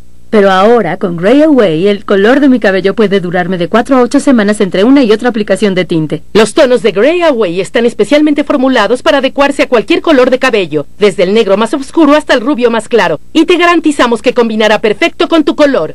Al principio tenía mis dudas, pero combinó perfecto con mi tinte, y es perfecto para emergencias de cabello de último minuto. Gray Away le da un retoque temporal a las raíces canosas. Su fórmula en spray es resistente al calor y dura hasta que usted se lo lava. Retocarte las canas en el salón puede salirte bastante caro, pero en esta oferta de introducción podrás darte 40 retoques temporales instantáneos en un solo bote de Gray Away, llevándotelo a un precio francamente increíble.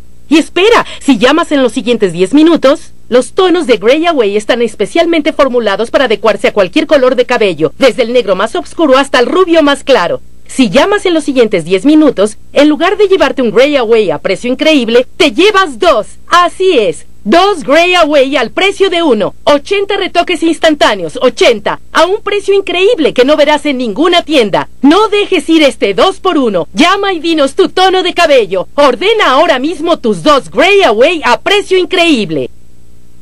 Esto es increíble. Grupo Fórmula, por el planeta. La hora del planeta. La mayor acción global contra el cambio climático. Apaga tus luces este 29 de marzo, en punto de las 8:30 de la noche, hora del centro. Millones de personas en el mundo apagan sus luces para mostrar su compromiso con el planeta. Hagamos este esfuerzo juntos. El cambio climático no se detiene. Nosotros tampoco nos detendremos.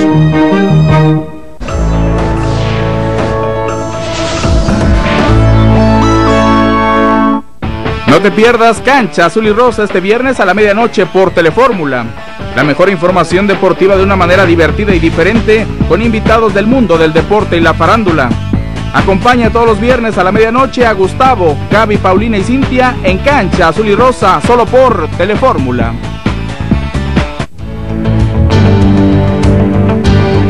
Telefórmula Noticias presenta.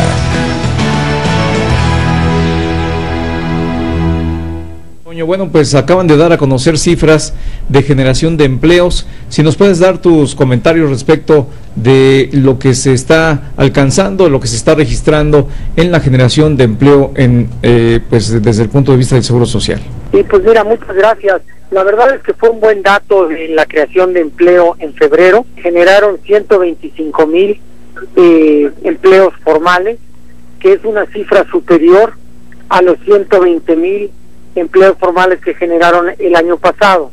Y esto es especialmente relevante porque, como sabes, en enero se generó una cantidad inferior que la del año pasado. Entonces esto es una buena señal de que hay signos de recuperación en la economía. Todas estas cosas van poco a poco y los indicadores poco a poco se van cambiando, pero esto es un buen dato.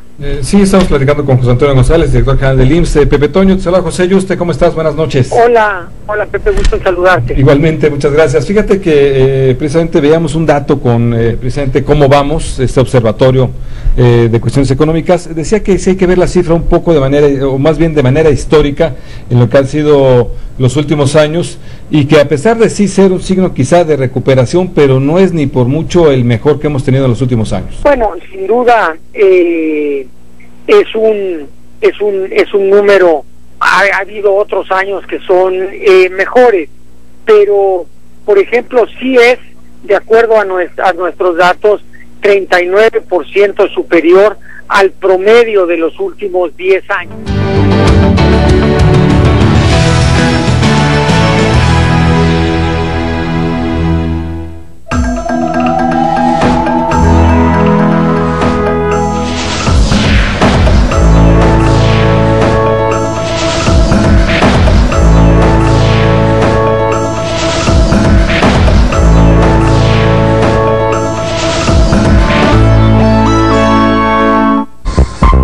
¿Qué tal? Qué bueno que están con nosotros hoy desde la cumbre Tajín, aquí en Veracruz, donde habré de conversar con su director general, además de llevarles imágenes maravillosas de este